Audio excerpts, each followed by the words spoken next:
Yeah, good morning, everyone.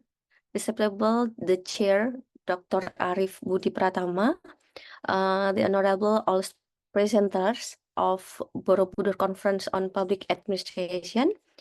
I'm Retno Dewi Pramodyasani, the moderator of today's conference in our room, and the topic is political economy of development. Welcome our presenters, Ibu Fajar Apriani and Mr. Sutri Moslamet, and the second presenters, Miss Diah Kuntorini, and the last speaker, Mr. Rizky Hegia Sampurna. Okay, let's our discuss start now, and the time it's yours for Miss Fajar Apriani.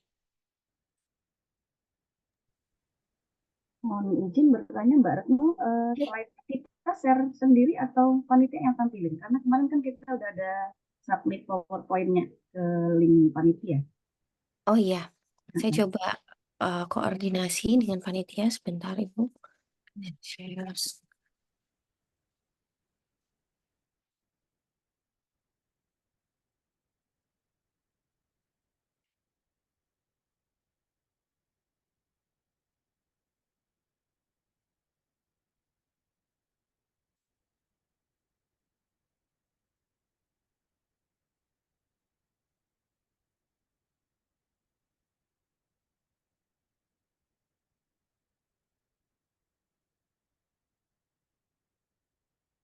Atau bisa coba mau share screen, Bu Fajar? Saya coba dulu ya. Iya.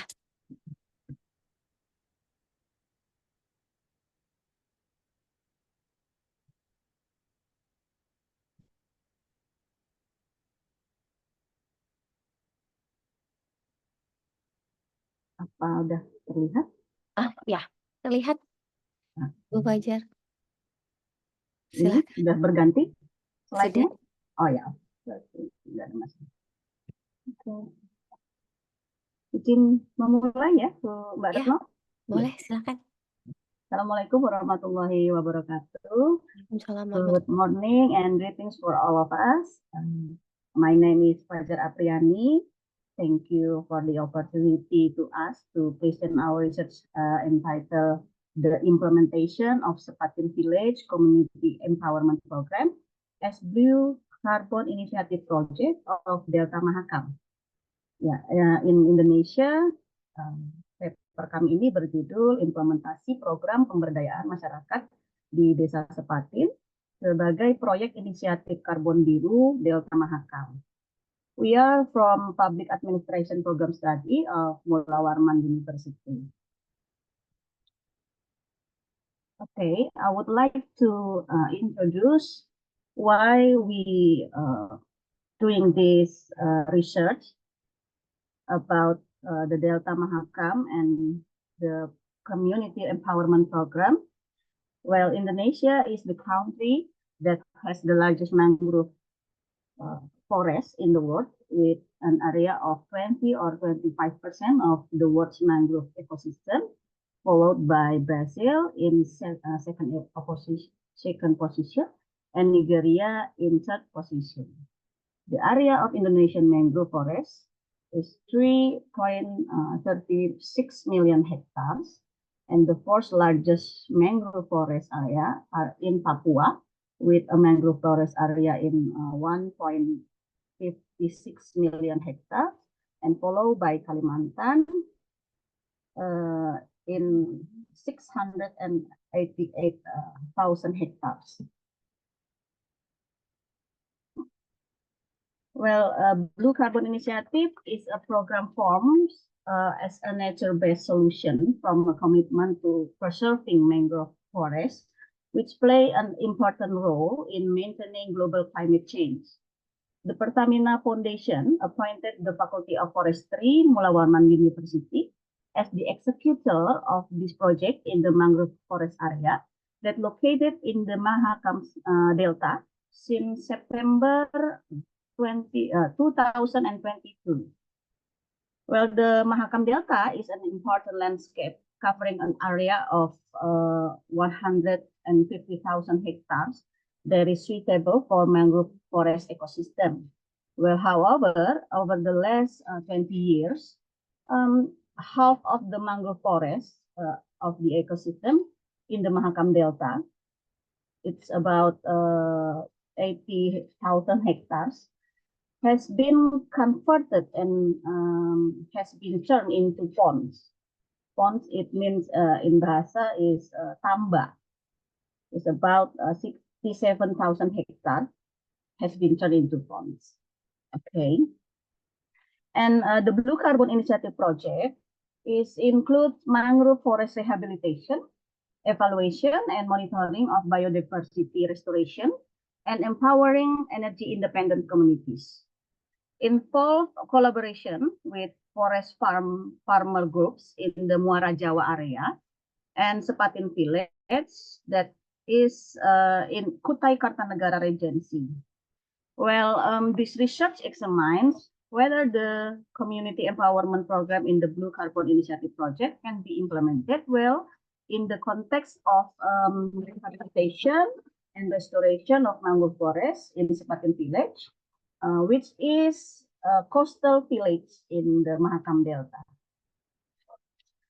About the research method, I can describe for all of you that the research location of this research is in Sepatin Village, which is located in Anggana Subdistrict, Kutai Kartanegara Regency, which included in the Mahakam Delta area. The object of this research is the coastal community group in Sepatin Village, who are members of the forest farmer group. And then about the research approach, data collecting and analysis technique. This research uses a qualitative research method conducted from November 2023 to March 2024.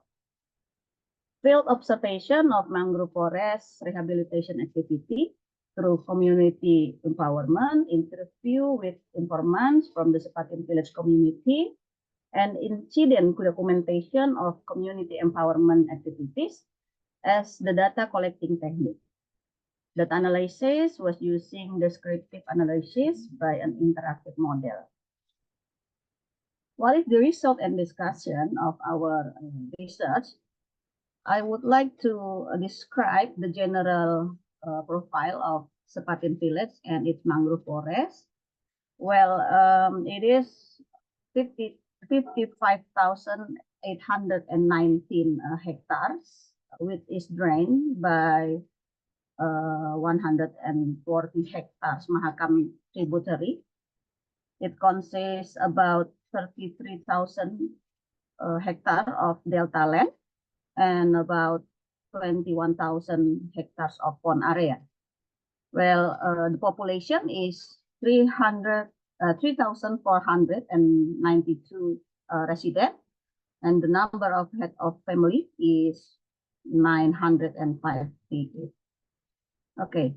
Well, related to forest and conservation area in Sepatin Village, there are 15 rivers. So this area have a lot of rivers, and the mangrove area consists of 35,000 hectares of Avicennia, and then 50,000 hectares of nipah tree, and 100 hectares of mangrove. The dominant trees found include nipah trees, Avicennia, mangrove, device plant, and boli. Regarding to the coastal area facilities, Sepatin Village has 12 ports and 9 bridges.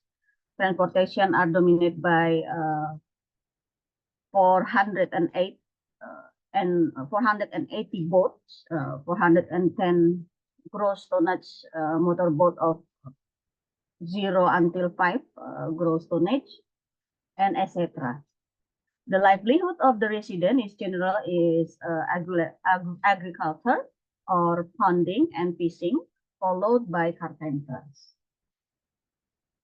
About the empowerment of the Sepatin Village community in Blue Carbon Initiative project, we can say that in the Blue Carbon Initiative project, the community empowerment program is an incentive for the community to support the success of mangrove forest rehabilitation and restoration effort in coastal and marine ecosystem.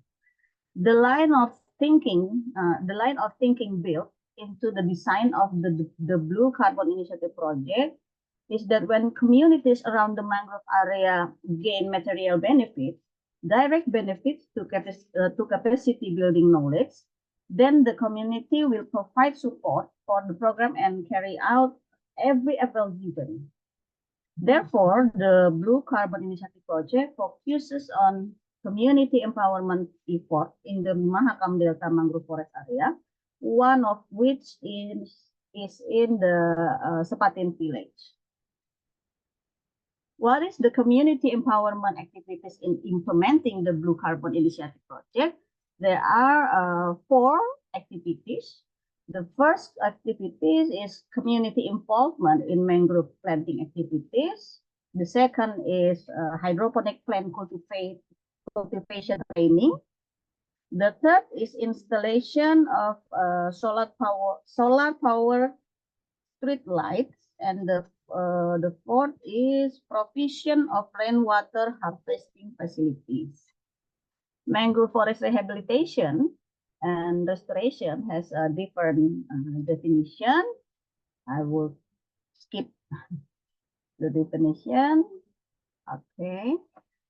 We would like to describe about the first activity of community involvement in mangrove planting activities. Okay. The mangrove planting activities are one form of mangrove forest rehabilitation and restoration effort that carried out in Sepatin village, prioritize communities who are part of the Sepatin village forest farmer group as planters. In an effort to increase community participation in sustainable mangrove rehabilitation and restoration activities, the implementing team provide a mangrove seedling nursery facility that measuring 18 meters times 18 meters, which can accommodate more than 50,000 seedlings. This is the picture of its facility that we can see. The nursery management appointed by the village government agreed that in the operationalization of the nursery facilities, residents from vulnerable groups, lower middle class, and women will be involved.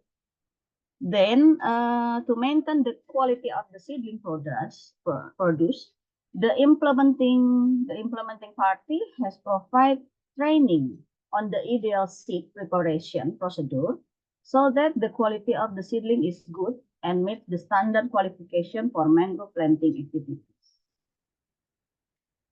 In the Blue Carbon Initiative project, the implementing party, which is the Faculty of Forestry, Mula Warman University, and the Pertamina Foundation, have collaborated with the Sepatin village government and provided opportunities for the community to participate.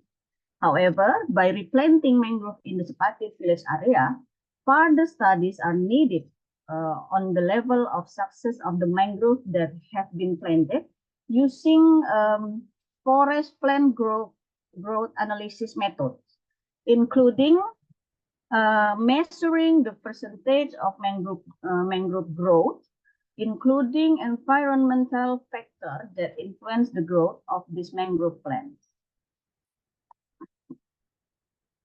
The second activities is about hydroponic plant cultivation training. Okay, about this, in order to increase the independence of agricultural crops in Sepatin village, there is a hydroponic plant cultivation training. Hydroponic is seen as an ideal alternative to overcome the limitation of agricultural land in Sepatin village. In the Blue Carbon Initiative project, a hydroponic house was built with a size of 4 meters times 6 meters, and then the pump of flowing water is equipped with a solar powered electric energy source. So it is a renewable energy. And the Sepatin village community was given training in making and also in maintaining hydroponic installation, proper plant cultivation procedure, and technique for harvesting hydroponic cultivation result. This is the picture of the activities at Sepatin village about hydroponic plant cultivation training. And the Sepatin village area, which is a coastal area, is suitable for the application of hydroponic cultivation. The third activities is installation of solar powered street light. This is the picture of before and after. Kalau di saya itu slide-nya nggak pindah, Bu. Nggak tahu kalau di yang lain. Oh, nggak pindah? Mbak Retno, pindah nggak ya? Iya, kebetulan mohon maaf, nggih hanya di cover aja, Ibu. Oh gitu. Coba saya.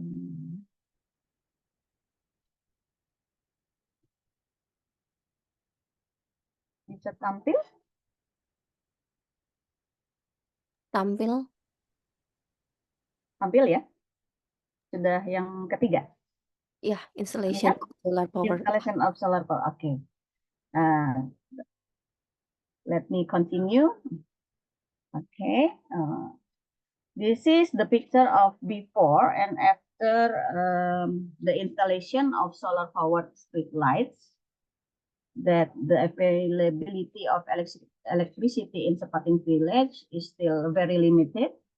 The only source of electricity that has been built and managed by the village government only for the daily needs of the community comes from solar power plant. One of the mentoring provided through the community empowerment program in the Blue Carbon Initiative project in Mahakam Delta is the provision of renewable energy sources. Well, in the first year in 2023, the implementing party focused first of installing 100-watt solar powered street lights. With the presence of solar powered lighting, the community can obtain better lighting facilities that compare to previous conditions, where at the night, the Sepatin village area was very dark. The next is the fourth activities is about provision of rainwater harvesting facilities. Okay, the program implementers also provide freshwater supply facilities, which are important need for people living in coastal area, including in Sepatin village. Well, in Sepatin village, there is no collective fresh water supply system, so that residents are accustomed to independently collecting fresh water from rainwater. In the Sepatin village profile in 2023, it is known that all residents of Sepatin village use rainwater reservoirs. However, for the lower middle class, purchasing fresh water is not yet affordable. Besides the four activities of the community empowerment, there is indicator of achievement of community empowerment activities that has been done by the implementers of this program.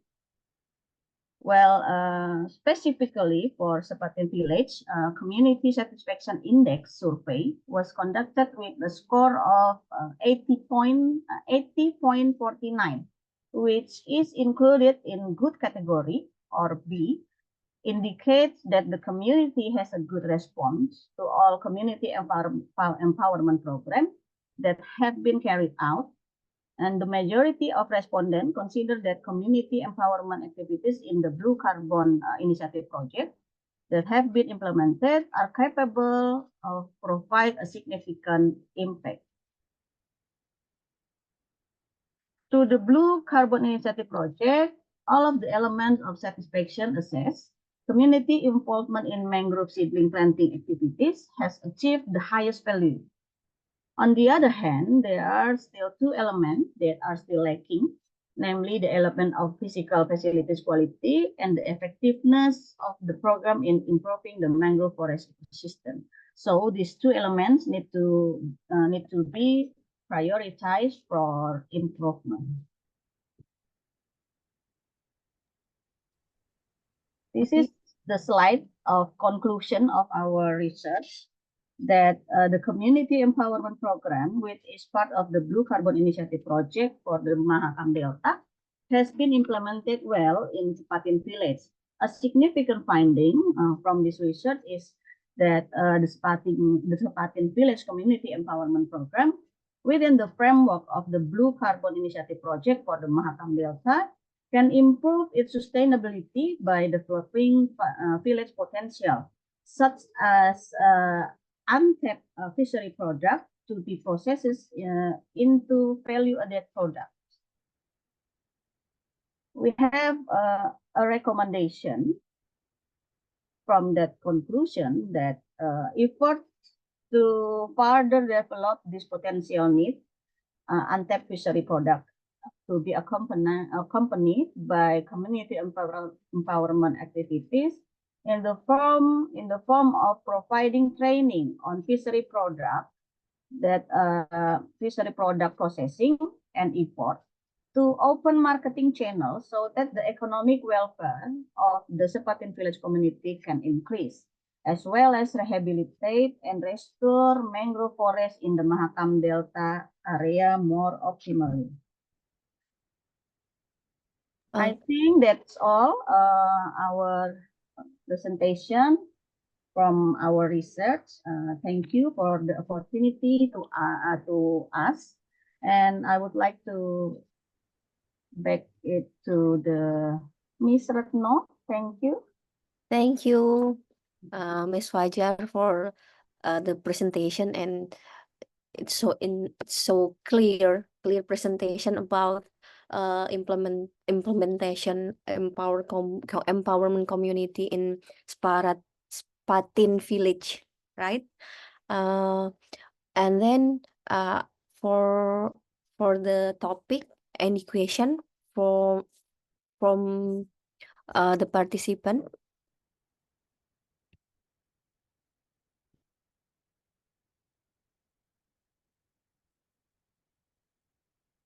Any question from Miss Dia or Mr. Rizky or Miss Lara?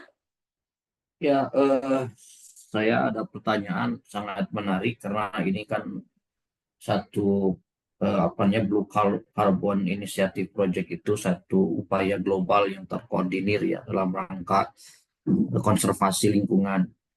Nah, cuman yang temuan tadi terkait sustainability-nya biasanya kan proyek-proyek yang dikerjakan kita seringkali baik itu SDG atau apapun itu permasalahannya itu keberlanjutannya.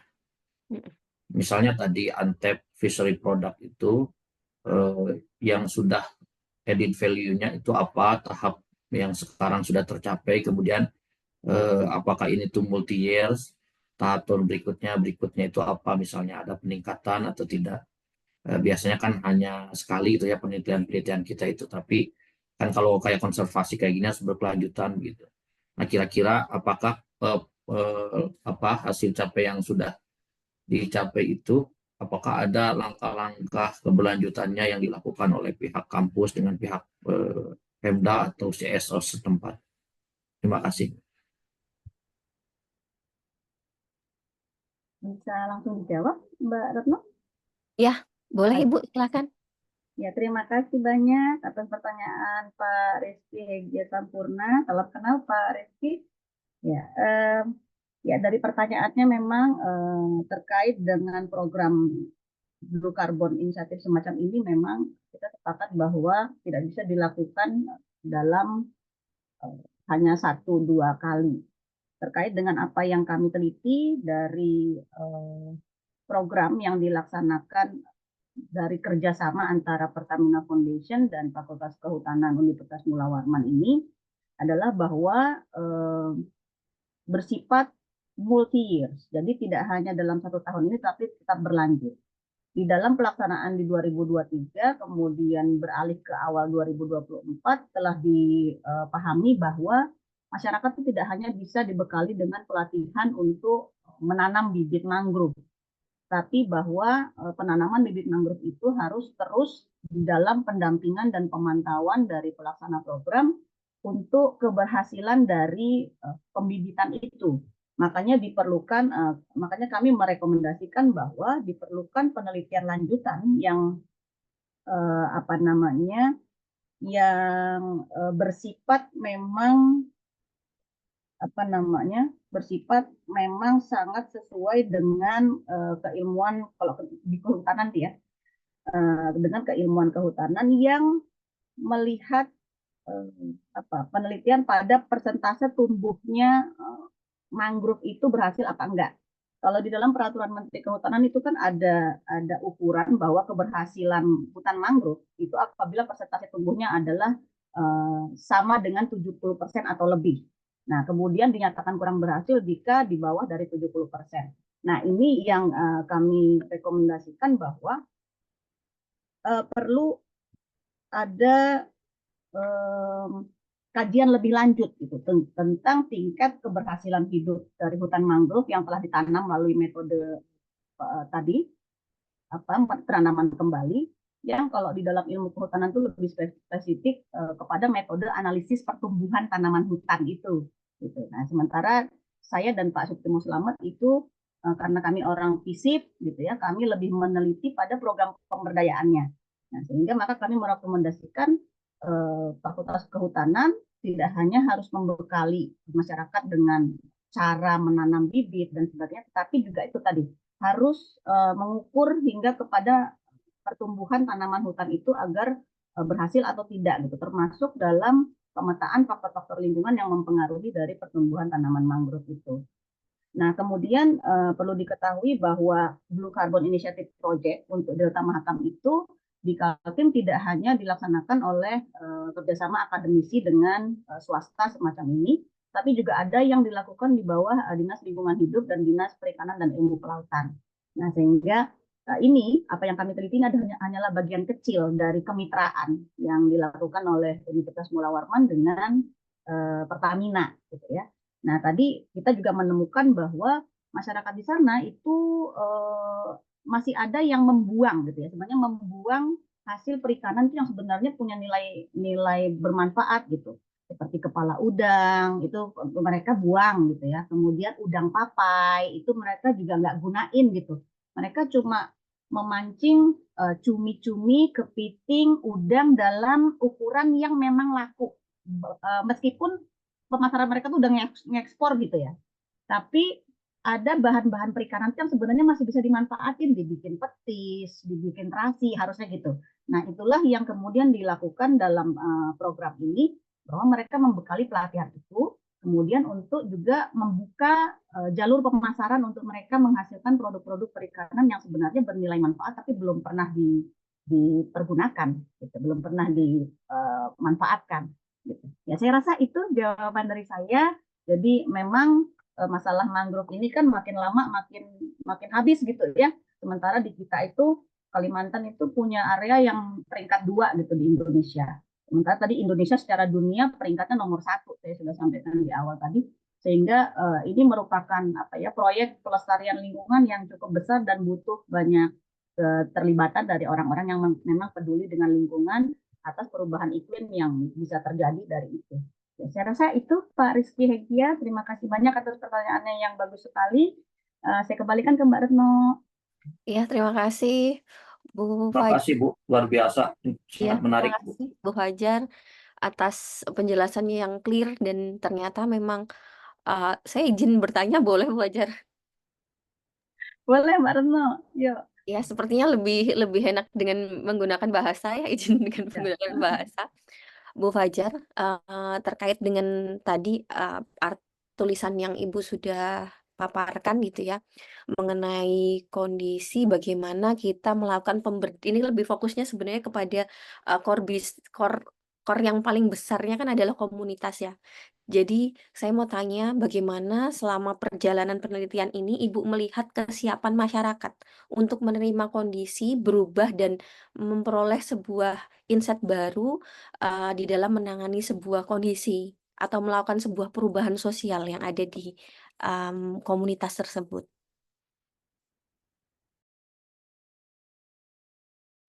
Ya, karena kita tadi concernnya pada program pemberdayaan masyarakat, saya sepakat bahwa Mbak Retno tuh benar-benar memfokuskan diri pada kesiapan masyarakatnya itu siap berdaya nggak kan gitu ya.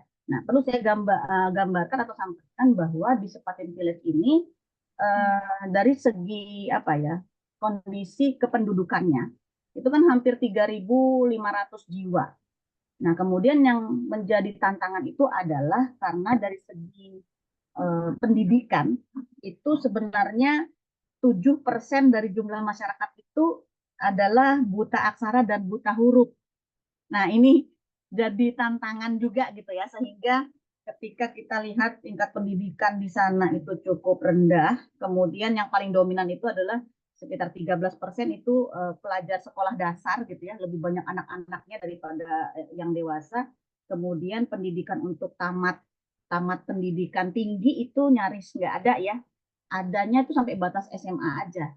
Sehingga makanya proyek yang diselenggarakan Fakultas Kehutanan dengan apa namanya Pertamina Foundation ini itu pelatihannya itu cukup cukup apa slow kalau saya bilang gitu ya. Karena kita kan menyesuaikan dengan karakteristik penduduknya.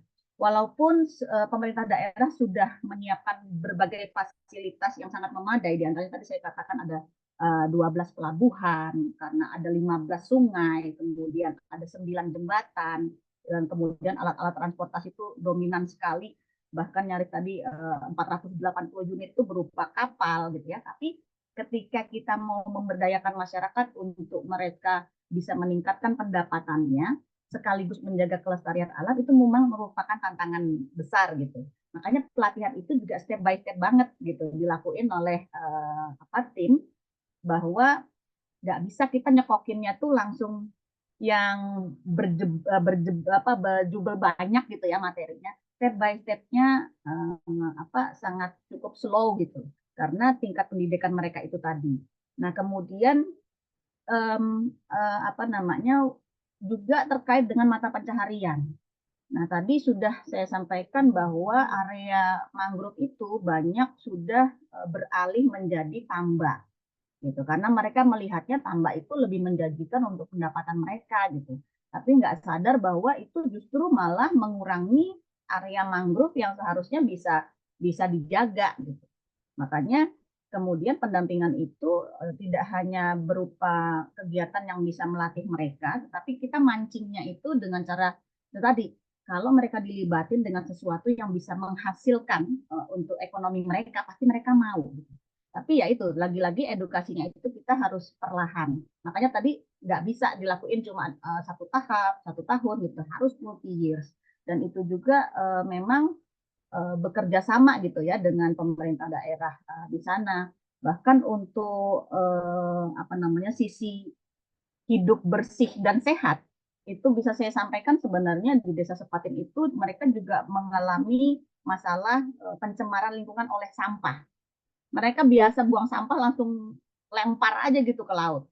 Nah, ini juga masalah sebenarnya. Kemudian fasilitas MKCK mereka itu mohon maaf ya, bisa kalau kita mau sampaikan sebenarnya sangat sangat sangat masih tradisional gitu sebenarnya, yang memenuhi standar untuk apa namanya standar untuk fasilitas MKCK sehat itu bisa dikatakan, bentar saya lihat ya, biar nggak salah kasih kasih data.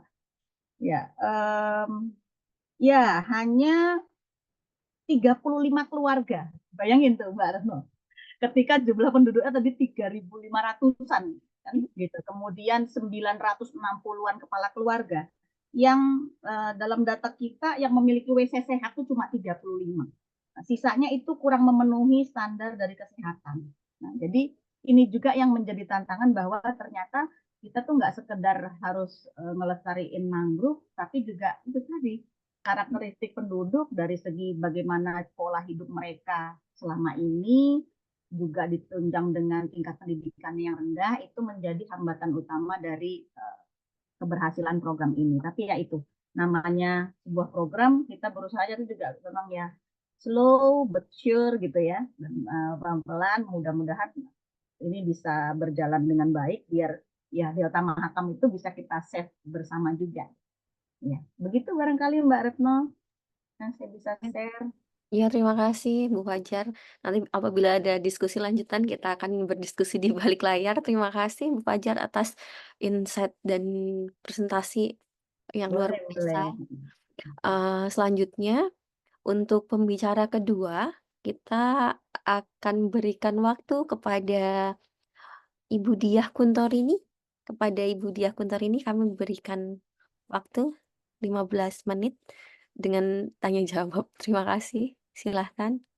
Okay, can you hear my voice with clearly? Agak kecil ya suaranya Mbak Diah. Oh, sorry. Is clearly now? Yeah, more clear. Okay. I asked to share my presentation.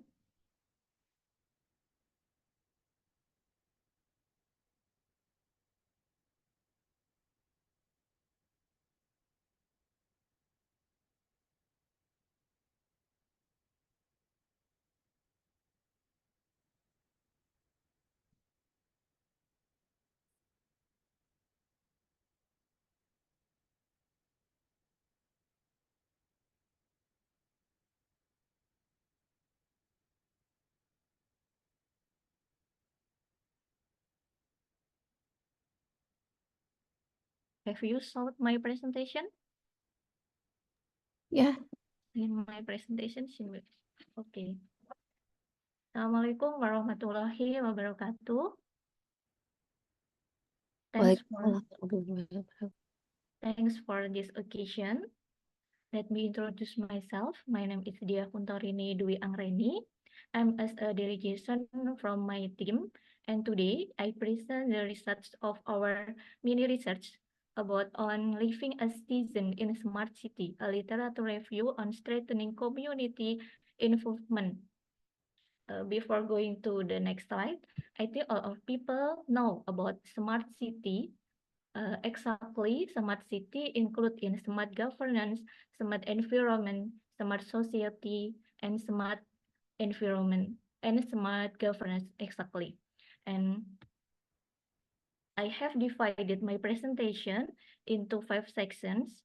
For the first, introduction, methods, results and discussion, and the end about conclusion. Going to the next slide. For the first question, what is the reason for choosing this topic? The smart city concept, which is intended to address urban issues. Indonesia, one of the world's most populated nations, is not exempt from problems of urbanization. To address this issue, the government introduced the smart city method, which aims to address the challenge faced by contemporary cities.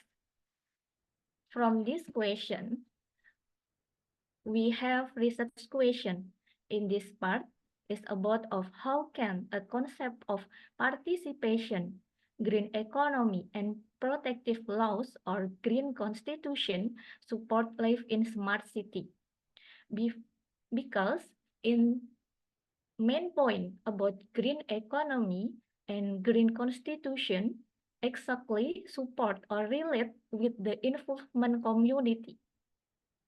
This issue statement question how smart cities can fit into the broader picture of how community involvement in green cities support Indonesia green economy and the laws that protect smart city development. And going to the novelty of the research, or this research provide novelty regarding people live in smart city which are closely related to the green economy, and there must be a green constitution is their guide. Or in this slide, we know that the smart city concept is a means of achieving the success of community engagement in promoting a green economy and constitution. Or in conclusion about the novelty, this study looked at smart city-based policy from the perspective of participation, economy, constitution, which is different from previous studies. Methods. In this method, this research is a literature review assisted by NVivo. From the 10 articles that were used as reference, the results show that smart governance was the guide for this discussion. We can see in this picture, dominant about our reference in 10 articles, the results about of participation, smart governance, and citizen. This is a main point to support involvement community or involvement participation in citizen smart city. Okay, going to the result and discussion.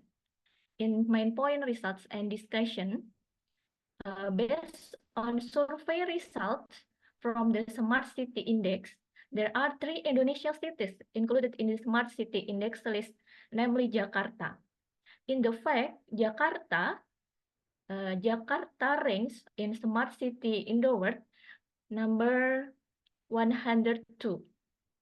And then Medan, Makassar, the cities claim that their cities have implemented the smart city concept, but is not yet certain. Likewise, why the city residents, whatever there is equality and justice. Or in Indonesia, several programs created to increase community participation have not been effective. This could be caused by several things, but more importantly, due to a lack of outreach to the community.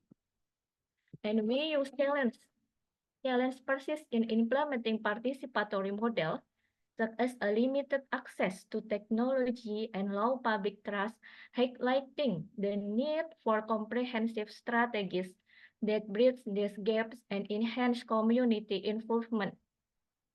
Exactly in living citizen smart city.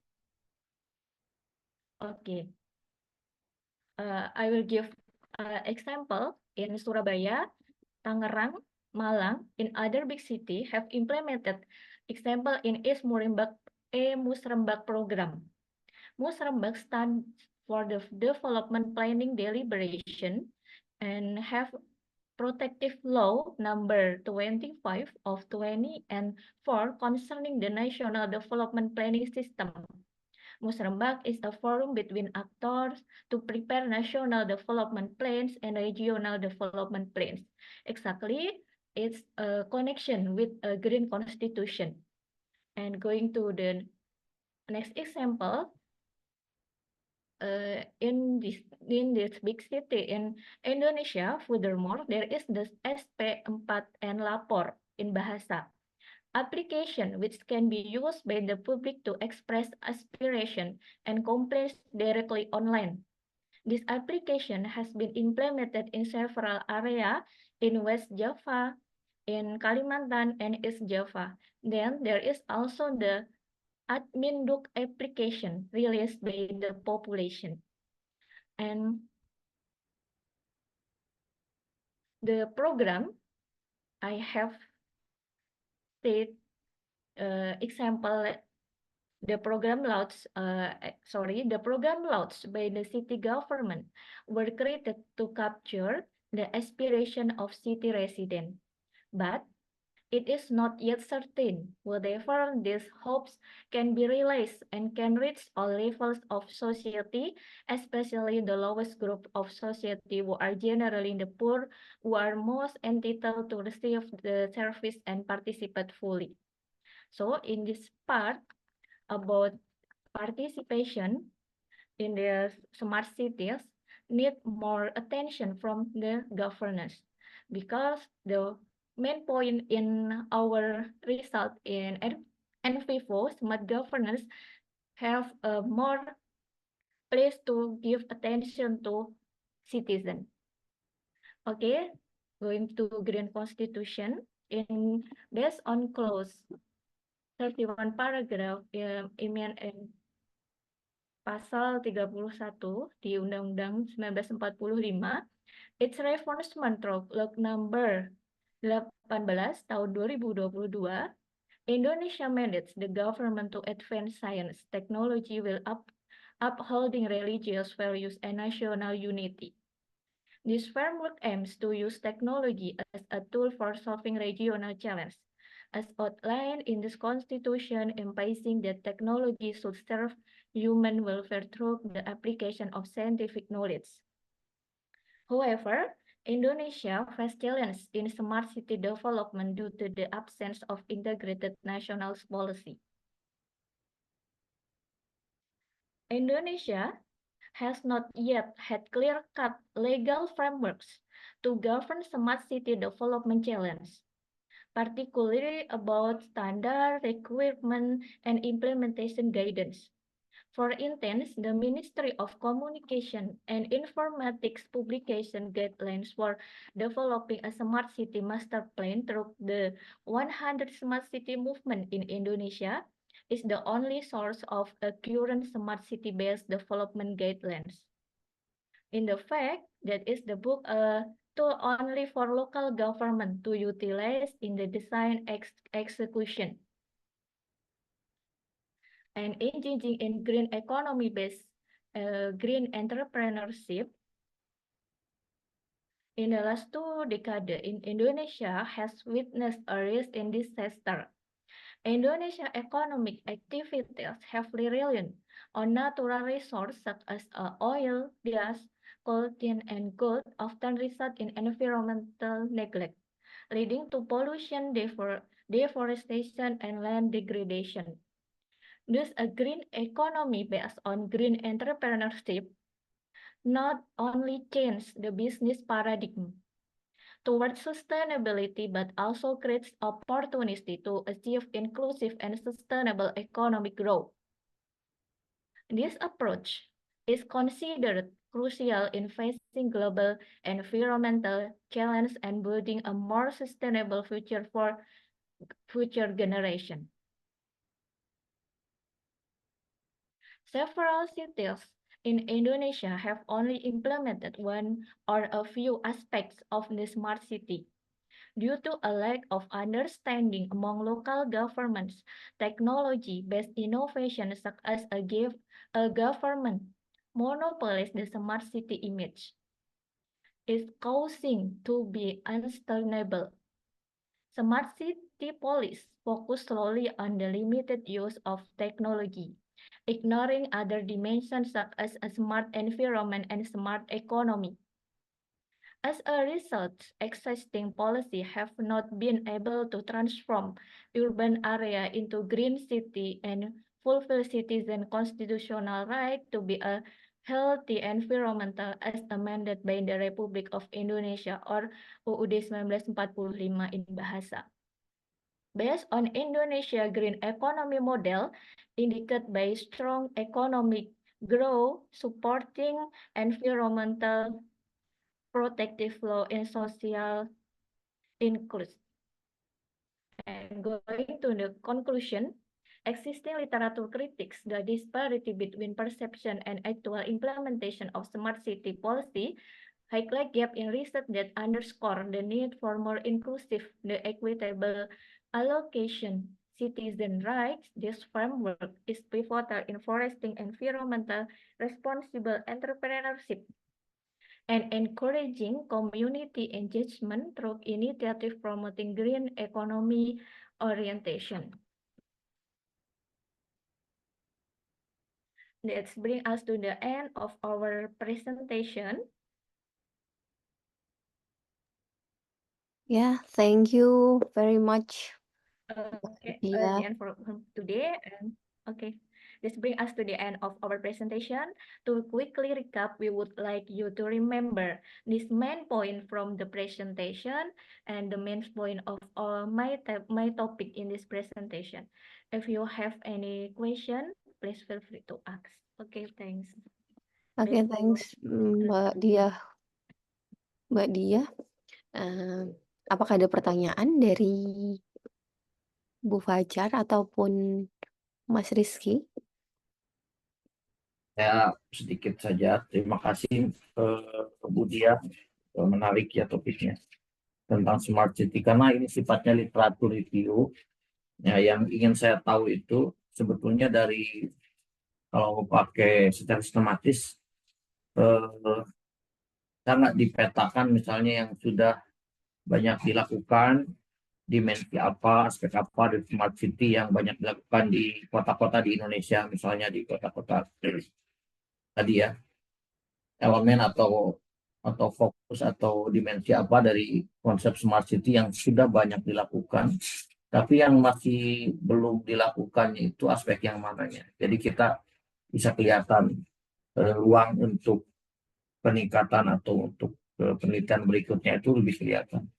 Misalnya kalau ada beberapa penelitian misalnya untuk SDGs ya, SDGs atau Human Development itu banyak yang sudah buat program-program akselerasi indeks pembangunan manusia SDGs, tapi yang belum masuk, yang masih neglected itu misalnya perhatian khusus tentang pemberdayaan kelompok termarginal atau disabilitas, penyandang disabilitas.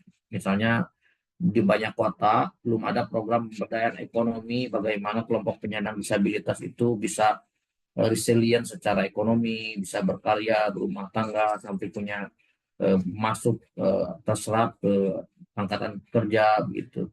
Program-programnya itu banyak sekali di kota-kota besar masih belum menyentuh ke situ. Nah, ini juga misalnya di Smart City itu yang sudah banyak dilakukan apa dalam literatur review, tapi yang aspek-aspek yang spesifik yang masih jauh belum dilakukan. Terima kasih. Baik, saya langsung jawab. Ya, boleh silakan Mbak Dia. Iya, terima kasih pertanyaan dari Mas Rizky dan ini termasuk masukan untuk penelitian kami ya.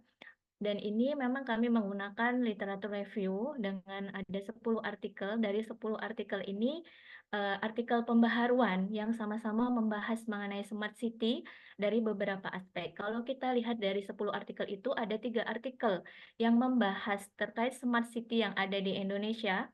Dan bahkan kalau kita lihat secara umum smart city yang dibahas di Indonesia itu hanya berkaitan dengan teknologi dan bidang anggaran saja.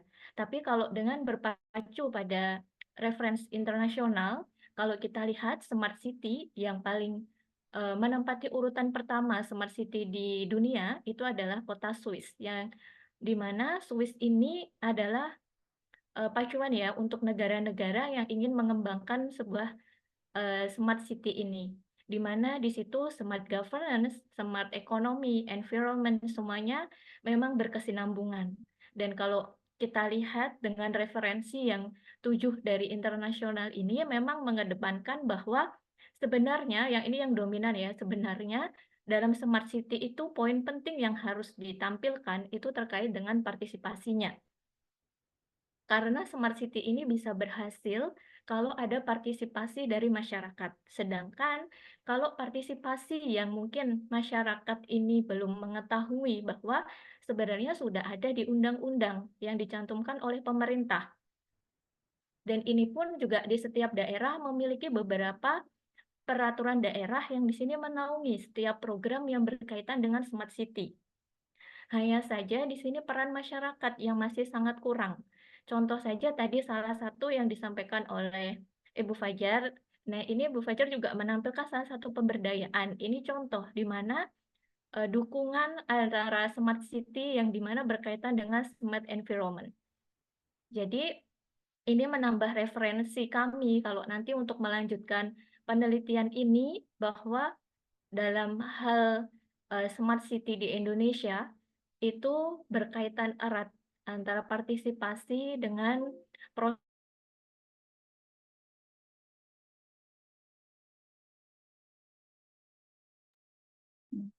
Nge-freeze Mbak Dia Iya, ini. nge-freeze Mbak Dia.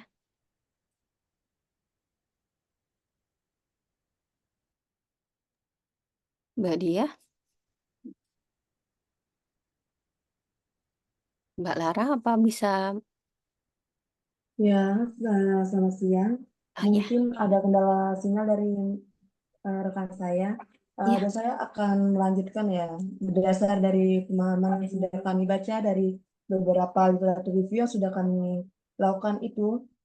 Secara umum tadi benar yang katakan Mbak Reni, Mbak Dia, di mana untuk di Indonesia sendiri kondisi yang paling eh, kurang mendukung itu ada di partisipasi masyarakatnya. Dan untuk yang smart city itu kan ada beberapa aspek di antaranya ada dalam bidang pemerintahan tadi, Mas. Eh, di mana salah satunya ada yang seperti Mbak Reni jelaskan tadi, seperti Adminduk itu sudah berjalan di beberapa kota besar di Indonesia.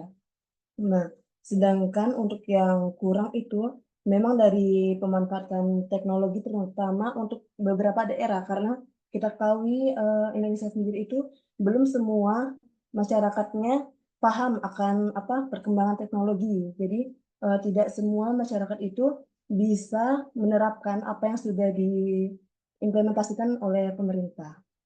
Mungkin seperti itu, Mas Rizky. Iya, terima kasih.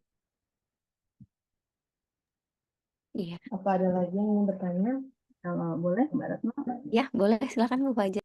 Ya, Monggo, Bu mungkin Fajar.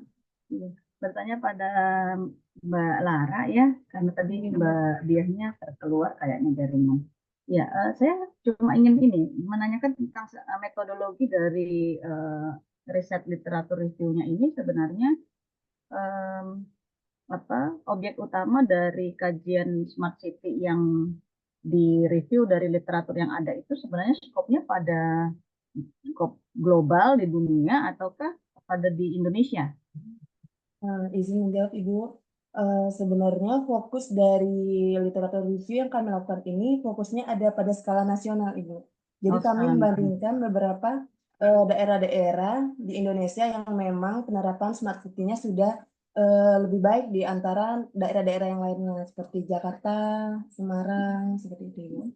Ya, mungkin bisa disebut aja, namely the example of success smart city in Indonesia, gitu, yang di apa ya, yang dikaji ya sama teman-teman di paper ini, gitu. Karena kita tahu kan ada 7 kota tuh yang udah bisa dikatakan sukses gitu ya, apa namanya melaksanakan smart city. Apa Jakarta tadi disebut Mbak Lara dan coba apa kalau bisa dimention gitu ya, karena juga saya pikir mungkin paper ini perlu apa ya ditegaskan, mengandung penegasan bahwa dalam mengkaji smart city itu kita tidak boleh melupakan 6 indikator utama dari smart city. Jadi kita tidak hanya bicara tentang smart people, tapi juga kita bicara tentang smart mobility, smart economy, smart government, kemudian environment and living gitu. Nah, jadi di dalam apa yang disampaikan tadi tampaknya belum spesifik pada keenam indikator ini gitu, bahwa ketika kita mau bicara keberhasilan sebuah smart city, mau di skop nasional ataupun global itu acuannya harusnya 6 indikator ini ya. Gitu. Apakah di kajian ini juga seperti itu ataukah memang membatasi hanya pada indikator tertentu saja? Iya izin Ibu, memang terima kasih sebelumnya untuk masukan dari Ibu Fajar. Memang pada dasarnya penelitian yang kami lakukan ini masih berfokus pada aspek masyarakat saja Ibu. Mungkin nanti ke depannya akan dikembangkan lagi masuk ke dalam 6 aspek yang Ibu sampaikan tadi. Terima kasih Ibu. Iya. Oke, makasih Mbak Retno. Oke, terima kasih Bu Fajar. Terima kasih Mas Rizky atas masukannya. Diskusi yang menarik ketika berbicara mengenai smart city ya, Mbak Lara. Semoga Iya. nanti masukan dari Bu Fajar bisa menambah kesempurnaan penulisan artikelnya dan masukan Iya. dari Mas Rizky juga. Dilanjutin penelitiannya tuh. Iya, Baik Ibu. karena menarik Terus, berbicara mengenai smart city. Selanjutnya, untuk sesi ketiga, kami persilahkan kepada Mas Rizky dengan judul Evaluating Urban Safety, a Human Security Index Analysis for Sukabumi City. Kalau ada Mas Rizky, kami persilahkan.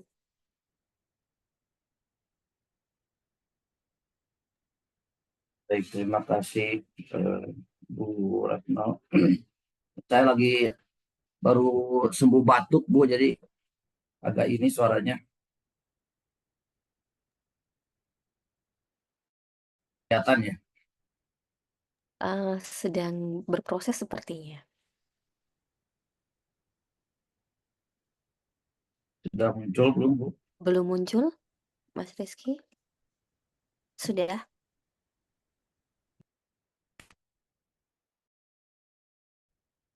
Sudah ya? Sudah.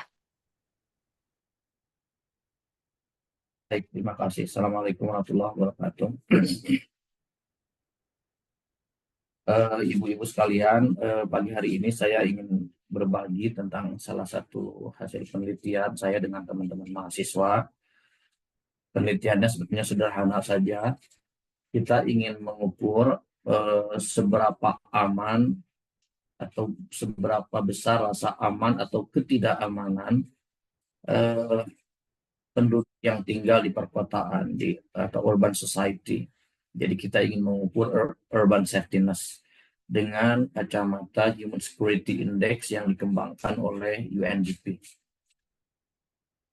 Dengan kasusnya di Kota Sukabumi. Kenapa Kota Sukabumi? Tentu karena selain saya dari Sukabumi, mohon maaf, nama saya Rizky Hegia Sampurna. Saya dosen di Universitas Muhammadiyah Sukabumi, jurusannya prodinya Ilmu Administrasi Publik, Fakultas Ilmu Sosial. Apa Kota Sukabumi? Selain faktor karena saya mengajar di sana, juga karena kalau dari sisi raihan misalnya IPM atau Sukabumi termasuk salah satu yang di kelompok baik di Jawa Barat.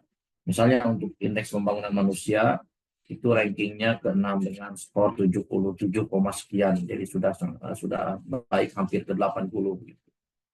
Kedua, karena kotanya kecil, jadi kalau Sukabumi itu anomali, kalau kabupatennya terbesar, ketiga di Jawa dan Bali, kalau kotanya terkecil setelah Cimahi gitu. Jadi kota Sukabumi ini kota yang di perbatasannya semuanya adalah Kabupaten Sukabumi. Jadi di dalam Kabupaten Sukabumi. Jadi relatif maju dengan akses jalan tol ke Jakarta yang langsung, ada Damri, Andara, dan lain-lain, dengan suasana alam yang cukup dingin, sejuk. Itu salah satu tujuan wisata ya. Hampir mirip dengan kota Bandung. Tapi yang menjadi penasaran, apakah dengan kondisi kota yang kalau dan lokal itu, apakah masyarakatnya merasa sudah aman atau belum?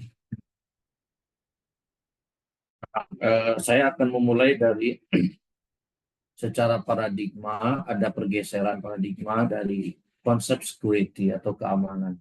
Dulu secara konvensional, security itu kalau kita berbicara keamanan, itu identiknya dengan keamanan nasional atau ketahanan nasional. Nah, itu disebut dengan old tradition atau tradisi lama atau old school security. Jadi salah satu pendekatan lama dalam studi tentang security. Nah, kemudian ada konsep baru dari national security beralih ke human security. Dari konsep baru ini ada dua, para ahli menyebutnya ada dua aspek dalam paradigm shift-nya itu atau perubahan paradigma itu mengacu pada dua aspek. Pertama pada fokus areanya. Area fokusnya itu mengalami perluasan atau disebut dengan widening atau broadening. Pertama misalnya kalau dulu itu fokusnya itu militer, ya, national security misalnya yang dikajinya tentang ancaman perang nuklir, ancaman proxy war dan lain-lain. Sekarang fokusnya itu mengalami broadening, perluasan menjadi military dan non-military atau dua-duanya. Misalnya lingkungan, ekonomi, keamanan politik dan lain-lain. Jadi ada satu redefining konsep dari security itu. Kemudian dari sisi referen objeknya mengalami deepening, proses deepening. Jadi objek referennya atau subjek referennya mengalami pendalaman. Kalau dulu itu objek utamanya adalah negara, ya, negara yang menjadi tolak ukurnya. Unit analisisnya itu negara. Kalau kita melihat kajian-kajian international studies, itu unit analisisnya negara. Jadi aman tidak aman itu, ketahanan itu dikaitkan dengan negara. Misalnya perang antara Indonesia dengan, atau konflik Indonesia dengan Cina di Laut Natuna, atau Rusia dengan Ukraina dan seterusnya. Tapi sekarang sebetulnya bergeser lebih dalam lagi. Bukan cuma negara yang diancam, di era biopolitik itu, politik yang langsung berkaitan dengan biologi, entitas kita sebagai humannya itu justru yang paling penting. Misalnya bisa jadi keamanan itu datang dari dalam negara itu sendiri, misalnya konflik antar suku, konflik antar agama, ras, atau bahkan kekerasan yang dilakukan oleh aparatur negara kepada masyarakatnya. Jadi dua paradigm shift itu, baik dari sisi fokus areanya atau dari referen objeknya, mengalami perubahan yang disebut dengan broadening dan deepening. Para ahli biasanya mendefinisikan satu konsep dengan istilah positive definition dan negative definition. Misalnya human security itu didefinisikan, kalau definisi negatifnya, human security is the absence of the threat to various core human values, including the basic human value, individual, physical, safety, and so on. Jadi, kalau dari definisi yang negatif, artinya tidak adanya ancaman, the absence of threat. Jadi, memastikan bahwa nilai-nilai manusia, keselamatan manusia, hak-hak dasarnya itu tidak terancam. Tapi ada juga ahli itu menyebutnya dengan positive definition, definisi positif. Tujuan utamanya adalah memastikan, menjaga bahwa nilai-nilai kemanusiaan itu dijunjung tinggi atau hak-hak dasarnya itu dipenuhi. Nah, kalau orang menyebutnya, kalau negatif definition itu the life, hidup, orang itu bisa hidup. Tapi kalau positive definition, the living, jadi bukan cuma hidup, tapi hidup yang berkualitas. Orang itu hidup, kehidupannya terjamin, dia tidak terancam nyawanya, dia tidak terancam dalam annihilation, misalnya seperti di Palestina. Tetapi bukan cuma sekadar hidup, lebih dari itu orang itu juga harus menjalani kehidupan yang berkualitas, jadi the life and the living. Berikutnya, ini adalah kerangka pikir atau dari konsep sustainable human security yang ini. Ada dua konsep dari tadi, positif dan negatif definition itu, kemudian memastikan dua dimensi utama dari security. Pertama, freedom from fear. Memastikan bahwa human security itu, bahwa orang, individu itu, dia bebas dari ketakutan dari konflik, terorisme, misalnya perampasan tanah, kemudian human trafficking, jual beli manusia dan lain-lain. Tapi yang kedua juga the living, positive definition-nya freedom from war. Juga memastikan bahwa dia bebas dari keinginan. Artinya dia punya kapasitas untuk memenuhi keinginannya. Dia tidak dihantui oleh keinginan yang tidak tercapai. Misalnya krisis ekonomi, currency crisis, masalah krisis mata uang atau inflasi, nilai jual beli uang yang dia miliki, masalah kepemilikan, masalah kemiskinan, masalah pandemi atau disease begitu ya, wabah, masalah lingkungan, degradasi lingkungan dan seterusnya. Jadi human security focusing on individual people. This concept promotes building countries and societies by protecting and empowering people so that they can enjoy their freedom from fear and freedom from want and live with dignity. Jadi kemudian melahirkan dua aliran dalam human security. Kalau freedom from fear itu proponennya adalah Kanada dan Eropa. Jadi makanya dia mengedepankan intervensi atau apa namanya dalam konsep IR itu R2P. R2P itu right to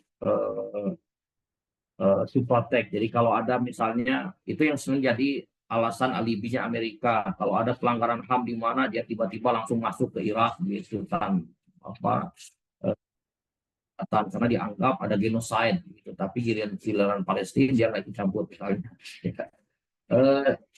Ini adalah konsep Kanada yang diusung Kanada dan teman-teman Eropa. Jadi memastikan bahwa orang itu terbebas dari ketakutan. Kalau yang ini freedom from war ini proponennya Jepang. Makanya Jepang itu kalau lihat IDA misalnya ya ada Jepang tuh Assistance Development Program Jepang itu dia mempromosikan ini bantuan untuk pembangunan SDGs. Nah, kami mengambil sampel 100 orang dengan sebaran distribusinya kurang lebih seperti ini dengan ya sederhana dengan metode kuantitatif deskriptif pakai rumus Lopin dan seterusnya lah begitu. Ini karakteristik sampelnya. Kemudian ini dari total 330.000 penduduk Kota Sukabumi. Sudah kami uji validitasnya. Nah, kurang lebih begini. Ini dimensi ini, konsep ini diambil dari UNDP untuk mengukur, tapi khusus untuk keamanan di urban, misalnya atau di apa namanya di kota-kota atau di daerah-daerah tertentu. Ada 3 dimensi utama, misalnya konflik kekerasan. Kemudian dimensi keduanya ketidakamanan sosial ekonomi, dimensi ketiganya ketidakamanan pribadi dan masyarakat. Masing-masing dimensi ada beberapa indikator. Yang menarik, misalnya kalau dari konflik kekerasan, apakah orang itu takut perang sipil atau serangan teroris?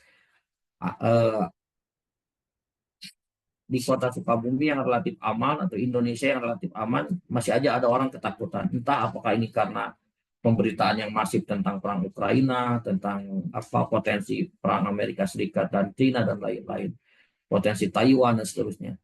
Tapi mereka masih merasa bahwa mereka merasa ketakutan. Kalau terorisme mungkin wajar karena kita punya pengalaman itu. Kemudian dari dimensi ketidakamanan sosial ekonomi yang paling besar, ini justru yang jadi PR buat pemerintah daerah, kekhawatiran tentang kehilangan atau menemukan pekerjaan yang baru. Apakah ini karena kemarin dilakukan 2 tahun yang lalu, ini ya penelitiannya, sedang pasca trauma pasca pandemi COVID-19, apakah itu ada pengaruhnya atau tidak, perlu penelitian lebih lanjut, tapi yang jelas ini yang paling tinggi. Jadi masyarakat Kota Sukabumi takut akan kehilangan pekerjaan atau tidak mendapatkan pekerjaan yang baru kalau kehilangan. Dari semua dimensi dan indikator ini yang paling tinggi. Jadi kalau bisa diartikan, jadi ketakutan ancaman itu bukan datang dari perang, dari kekerasan fisik, tetapi juga ancaman secara sosioekonomi. Keamanan pribadi yang paling tinggi pada dimensi yang ini, insiden ketidakamanan di lingkungan. Misal saja ada geng motor begitu ya, ada tawuran dan lain-lain. Ini yang mungkin dirasa oleh masyarakat. Dari hasil pengujian hipotesis deskriptif ya, hipotesisnya diterima, intinya memang mohon maaf, memang menunjukkan bahwa indeks keamanan manusia di Kota Sukabumi itu masih belum optimal. Mayoritas responden merasakan mereka masih ada kecemasan tentang konflik sosial, juga terkait dengan keamanan sosioekonomik ya, misalnya tentang tadi ya tentang pekerjaan dan lain-lain. Saya kira itu saja yang bisa saya bagikan pada kesempatan hari ini. Terima kasih. Assalamualaikum warahmatullahi wabarakatuh. Waalaikumsalam warahmatullahi wabarakatuh. Terima kasih Pak Rizky Hegia Sampurna atas presentasinya. Apakah ada dari presenter atau peserta di dalam room ini yang ingin bertanya? Permisi Mbak, mungkin saya izin Silakan. bertanya untuk Mas Rizky. Pertanyaan saya cukup singkat ya, terkait dengan bagaimana ketika negara itu tidak bisa lagi mengcover human security warga negaranya. Karena saya tidak terlalu mengikuti ya peran yang sekarang sedang berlangsung, misalnya kayak di Iran itu, kan banyak tuh warga sipil, dari dokter bahkan, dari kamp pengungsian itu eh, adanya penyerangan. Itu itu yang beredar di media sosial sekarang itu. Jadi seperti apa ya, Mas? Terima kasih. Terima kasih Mbak Lara Ayu. Pertanyaan yang sangat baik dan mendasar ya. Sebetulnya ketika tahun 1994, ketika UNDP mengeluarkan laporan pertama tentang human development, itu satu paket. Jadi konsep, kalau kita pelajari konsep pembangunan manusia itu pasti digandengkan. Kalau dilihat laporan UNDP yang pertama tahun 94 itu konsepnya human security and human development. Jadi keamanan manusia dan pembangunan manusia. Jadi kalau dibaca dalam satu nafas begitu, pembangunan manusia itu lahir karena ada keamanan manusianya. Nah, jadi syarat pembangunan itu keamanannya harus dipenuhi. Nah, ini dua konsep ini dulu kalau kita pelajari yang cukup menyenangkan buat kita dan membuat kita bangga. Sebetulnya konsep pembangunan manusia atau IPM yang sering dipakai ya, indeksnya itu IPM. Itu dilahirkan dari orang-orang non-barat atau disebutnya non-western approach gitu. Itu yang menemukan Amartya Sen dan Mahbubul Haq. Amartya Sen orang India, Mahbubul Haq orang Pakistan. Kalau lihat bukunya Amartya Sen misalnya Freedom as Development. Jadi kebebasan adalah pembangunan. Jadi kalau ingin membangun orang itu memastikan hak-hak dasarnya dipenuhi. Ketika negara tidak hadir, nah ini dulu perubahan paradigma dari pembangunan ekonomi. Jadi ketika dulu mengukur pembangunan itu apakah hanya diukur dengan ekonomi makro misalnya, atau purchasing parity-nya, kemampuan daya beli orang, atau GDP-nya per kapita. Nah, ternyata para ilmuwan berpendapat ukuran-ukuran ekonomi itu tidak bisa menangkap, memotret secara komprehensif tentang ukuran pembangunan secara umum. Maka lahirlah pembangunan manusia lebih luas, memasukkan di dalamnya pendidikan, kesehatan, selain juga ekonomi, daya beli. Nah, perubahan paradigma ini mengamanatkan bahwa negara harus merubah pendekatan dalam membangun postur keamanan negara. Jadi negara bukan cuma sekedar memastikan bahwa masyarakatnya aman dari ancaman pihak luar, tapi juga aman dari ancaman kekerasan yang dia lakukan sendiri. Ya, misalnya negara sering berlaku tebang pilih atau melakukan kekerasan, isu-isu yang sifatnya pemaksaan kepada masyarakat, misalnya main asal tangkap saja yang sedang ramai, misalnya aparatur penegak negara. Jadi justru keamanan manusia itu dijaga bukan cuma dari luar, tapi dari dalam dan negara. Ketika negara gagal memenuhi itu dianggap sebagai negara yang dalam definisi UNDP negara yang tidak berfungsi, ya malfunction, negara yang absen, yang tidak hadir di tengah keamanan negara. Yang paling misalnya yang paling menyedihkan, ada konsep namanya neutron politik. Neutron politik itu atau neutron state, satu negara yang orangnya itu hidup dan matinya itu intertwined. Contohnya adalah di Palestina. Di Palestina itu antara orang menyebutnya the living dead. Orang Palestina itu adalah orang mati yang hidup. Jadi antara hidup dan matinya itu intertwined. Jadi dia dilahirkan, setiap bayi Palestina yang lahir itu dilahirkan untuk dibunuh, untuk dihabisi. Jadi tidak ada kepastian misalnya apakah dia akan punya harapan hidup 75 tahun, life expectancy-nya, akan mendapatkan pekerjaan. Karena begitu dia lahir, dia hadapan pada perang. Setiap bayi yang lahir itu dia punya tugas, nanti kalau besar kamu perang, kamu punya konflik dengan Israel. Nah, para ilmuwan itu, Mbappe misalnya dulu menulis konsep neutron state, negara yang hidup dan matinya itu intertwined. Jadi kalau bahasa ininya, kita ini hari ini sedang hidup, tapi pada saat bersamaan statusnya itu sudah dalam posisi mati. Jadi orang yang hidup, tapi setiap saat terancam untuk mati. Ya sebetulnya kalau kita bicara agama, ya setiap kita kematian itu mengitari kita. Tapi dari indikator-indikator penelitian, indikator-indikator yang bisa diukur kan kita aman, tidak ada ancaman yang laten gitu ya, yang kelihatan untuk kehidupan kita. Dan negara yang gagal memahami itu dianggap negara yang negara yang bangkrut gitu. Begitu, Mbak. Nah, terima kasih Mas Rizky, sangat jelas sekali untuk jawabannya. Ya, terima kasih Mbak Lara, terima kasih Mas Rizky.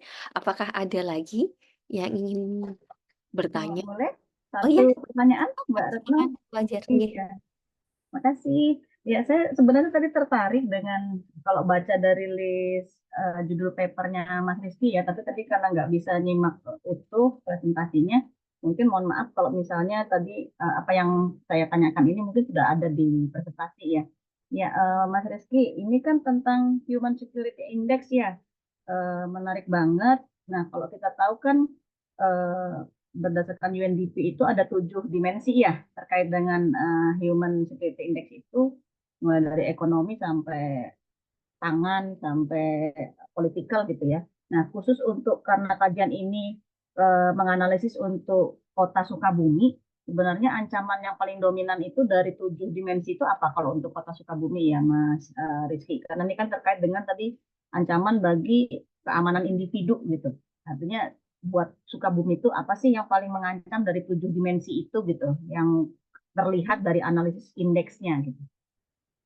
Terima kasih. Terima kasih Bu Fajar, tadi sudah saya sampaikan betul.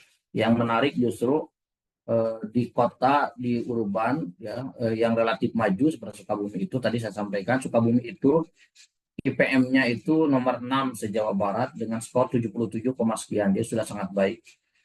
Dan kotanya maju, ya bagus semuanya. Tapi yang justru menarik, yang paling tinggi orang merasa tidak aman itu pada aspek ekonomi.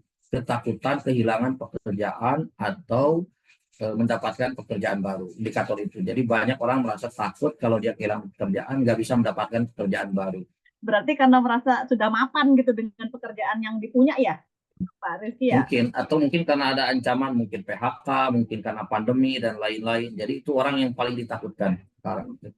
Apakah ini bisa masuk dalam penyimpulan bahwa penduduk Sukabumi itu berarti meragukan daya adaptabilitasnya di dalam bidang ekonomi untuk penghidupan mereka?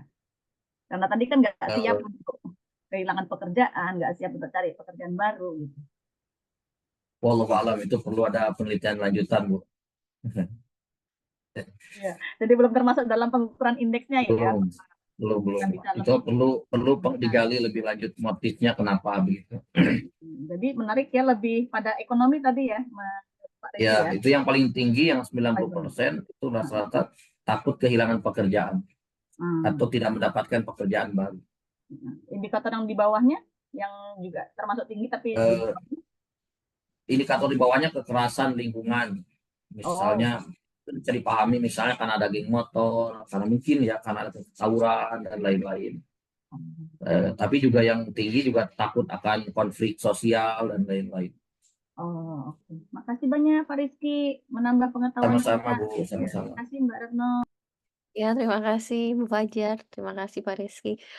Bahasan yang menarik ketika kita bicara mengenai human security, Pak Rizky, bahwa ternyata yang menarik ketika berbicara mengenai urban, tingkat ekonomi itu sangat bisa dikategorikan mengancam. Kemudian kalau di teori Maslow kan kembali lagi bahwa ternyata memang kita itu butuh rasa aman ya. Oke, terima kasih atas diskusi kita pada siang hari ini, Bapak, Ibu. Terima kasih atas pemaparan materi yang luar biasa dan semoga ini akan menambah khasanah kita di dalam berkehidupan. Terima kasih. Mohon maaf jika dalam mendampingi Bapak Ibu banyak sekali kata-kata atau ucapan yang kurang berkenan. Saya akhiri. Kami mohon untuk Bapak Ibu berkenan lagi masuk ke room utama untuk penutupan. Terima kasih. Assalamualaikum warahmatullahi wabarakatuh. Selamat siang. Terima kasih Bu Retno, Bu Fajar, Bu Ayu, Bu Selanjutnya. Dian. Terima kasih. Terima kasih. Iya. Terima kasih.